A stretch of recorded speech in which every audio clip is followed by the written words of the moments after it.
네, 함께하는 학습 심리학의 신개념 아홉 번째 자극 일반화와 자극 변별에 대해서 한번 살펴보도록 하죠. 먼저 자극 일반화부터 한번 살펴볼까요? 자극 일반화는 원래 학습했던 조건 자극과 유사한 자극에 조건 반응을 보이는 현상을 자극 일반화라고 합니다. 한번 파블로프의 실험 한번 살펴볼까요? 파블로프는 먼저 1000헤르츠의 소리와 먹이를 짝짓습니다.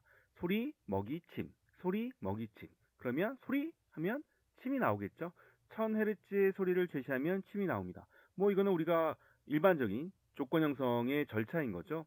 근데 그렇게 하고 1000헤르츠의 소리와 먹이를 짝짓는 조건 형성을 시킨 다음에 800헤르츠 소리를 제시해도 900헤르츠의 소리를 제시해도 1100헤르츠의 소리를 제시해도 1200Hz의 소리를 제시해도 개가 조건 반응, 즉 침을 흘리더라는 거죠. 이게 바로 자극 일반화입니다. 즉 원래 학습했던 조건 자극 1000Hz와 유사한 800, 900, 1100, 1200Hz의 자극에도 조건 반응을 보이는 현상인 거죠.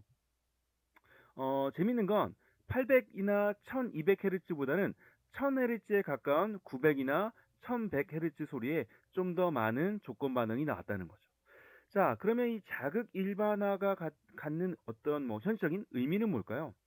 실제로 우리가 이제 현실 세계에서는 늘 똑같은 자극을 마주치기가 힘들죠. 그리고 같은 자극이라도 시간과 장소에 따라서 다르게 보일 수 있습니다. 어쨌든 그럼에도 불구하고 우리는 그런 유사한 자극의 조건 반응을 보일 수 있게 만드는 어떤 기제가 된다는 거죠. 그게 바로 자극 일반화가 는 어떤 의미가 될 수 있겠습니다.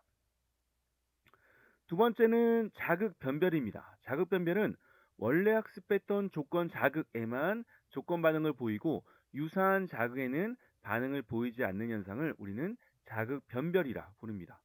요거는 이제 자극 일반화하고는 조금 반대되는 개념일 수 있겠는데 보면 이 실제로는 조건 형성을 시키면 자극 일반화가 일반적으로 일어납니다.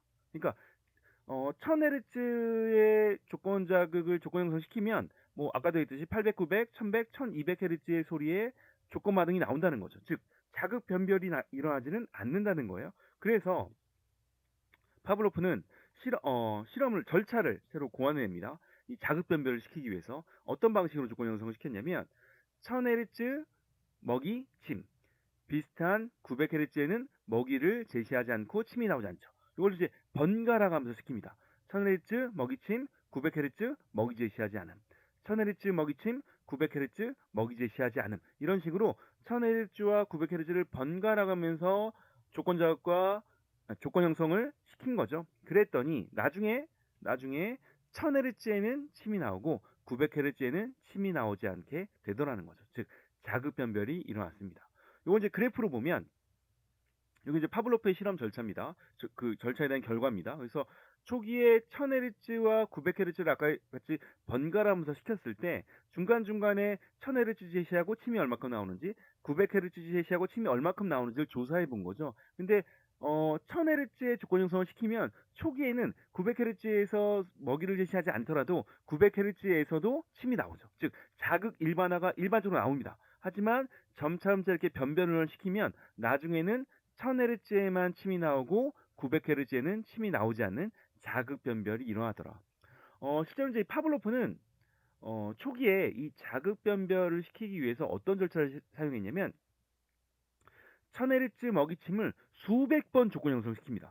1000Hz 먹이침, 1000Hz 먹이침, 1000Hz 먹이침 이렇게 수백 번 조건 형성시킨 다음에 900Hz를 제시하면 조건 반응이 나오지 않겠지라는 생각을 했던 거죠. 근데 1000Hz를 수백 번 조건 형성시킨 다음에 900Hz 쫙 제시했더니 역시 침이 나오더라. 즉 자극 일반화가 나왔던 거예요. 그래서 이렇게 1000Hz와 1000Hz 먹이침, 900Hz 먹이 제시하지 않음을 번갈아 가면서 시켰더니 이렇게 자극 변별이 일어나더라는 거죠. 즉 아까 했듯이 자극 일반화가 좀 더 일반적인 현상이다라는 것을 우리는 알 수 있는 거죠.